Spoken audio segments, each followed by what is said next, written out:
Ola Uber లాంటి వాటిట్లలో సాధారణంగా మనం రెస్పెక్ట్ ఎక్స్పెక్ట్ చేస్తాం, దాంతోపాటుగా సిస్టమేటిక్గా ఉంటాయి అని భావిస్తాం.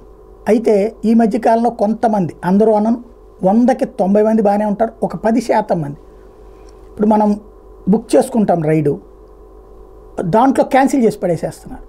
ఎందుకంటే ఎక్స్ట్రా అవుతుంది. లేదా కొంతమంది ఏం చేస్తున్నారు, క్యాష్ ఇస్తానంటేనే వస్తామంటారు, కొంతమంది ఎక్కువ ఇస్తానంటేనే వస్తామంటారు. ఇదివరకు అట్లాంటి వాళ్ళ మీద రేటింగ్ విషయంలో మనం చెప్పినప్పుడు వాళ్ళ మీద యాక్షన్ ఉండేది, ఇప్పుడు అది తగ్గిపోయింది. దాంతో ఇప్పుడు ఏ స్థాయికి వెళ్ళిపోయిందంటే బిహేవియర్ కొన్ని చోట్ల రఫ్ అండ్ టఫ్గా కూడా ఉంటుంది. ఇది బెంగళూరులో ఇప్పుడు అట్లాంటి సంఘటన ఒకటి చోటు చేసుకుంది. ఓలా డ్రైవర్ ఒక మహిళని కొట్టాడు.